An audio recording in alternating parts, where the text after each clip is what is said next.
Hey folks, my name is this, gonna talk about these, and this time around we're going to be discussing the Uncanny Valley. I'm gonna keep it a little shorter today because A, I'm kinda lazy, and B, I'm pretty sure most of you all have a pretty basic understanding of this topic already. So, enough beating around the bush, whatever that means. Let's do this. For those of you who have not heard of the Uncanny Valley before, where have you been? Come sit down, it's time for your history lesson. The concept of the Uncanny Valley was introduced in the 70s by a Japanese roboticist named Masahiro Mori. The story goes that Mori liked to build robots a whole lot, and over time he started to build robots to look increasingly human-like. And the more human qualities he gave to his bots, the more people liked them. Their vaguely human characteristics were charming. They looked like big, bolted, awkward children, and everybody loved them. But as Mori continued to improve his humanoid robots, adding synthetic skin and rudimentary facial expressions and such, he discovered a strange trend. He was surprised to find that people didn't respond to these new robots so well. Oh sure, other members of his field were impressed with his advances, but just being around these robots made people uneasy. This observation led Mori to come up with the theory of the Uncanny Valley. The premise is simple. If something that is clearly not human is given human qualities, we find those qualities endearing.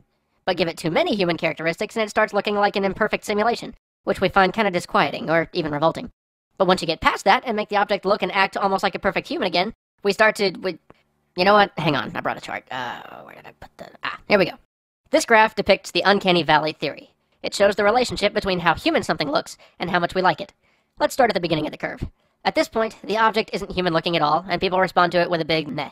But if we add a few human characteristics to the object, suddenly it's a lot more appealing. Now it's got personality. It's cute. Or awesome, as the case may be. But then, if we keep adding past a certain point, we hit this huge drop in appeal. Suddenly, the object isn't cute anymore. Suddenly, we are freaked out. But if we keep pushing past this point, eventually, the object will become indistinguishable from human beings, and we'll be okay with it again. That area, right down there, is the Uncanny Valley. So why does this happen?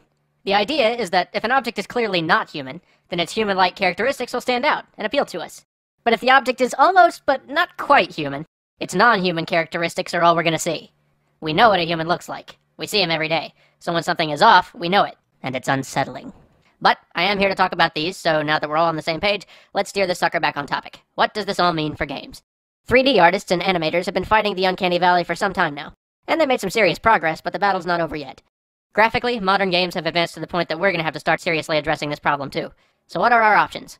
Theoretically, we want our games and characters to be visually appealing, which means we're going to be aiming for one of these two peaks. That gives us two options, photorealism or stylization. Let's start with the first one, photorealism. There's a lot of appeal to the idea of photorealism. It's amazing to look at. It lends itself well to simulating reality in a visually believable way, which many game concepts could definitely benefit from.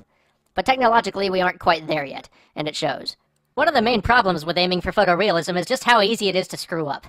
As I pointed out before, the main problem with a character that is almost but not quite human is that all the areas the character falls short in become glaringly obvious. And it's not just an issue of model detail or texture resolution either. Movement has a huge impact on photorealism.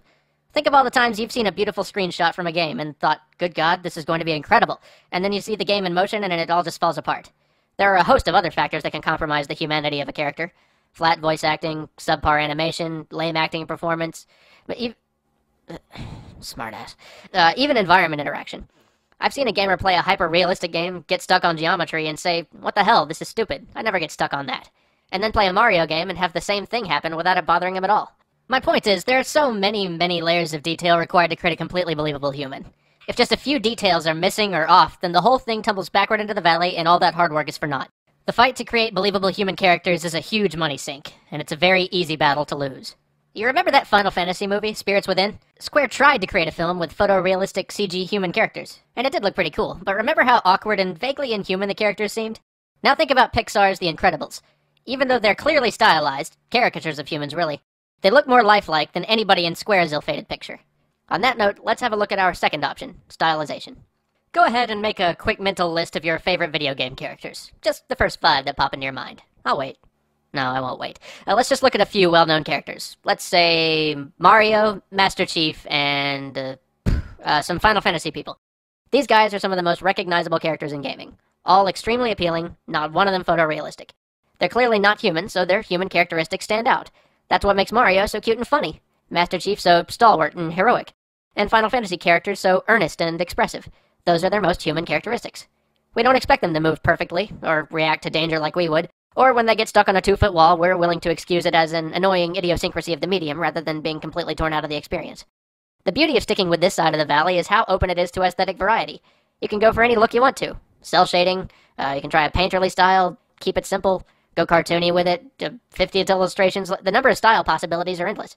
And unlike the colossal expense of pursuing photorealistic graphics, even small developers can create a visually memorable game this way. Of course, this option's not without its own little pitfalls and challenges. The task of creating characters that are human enough to resonate with an audience without pushing too far is a fine line to walk.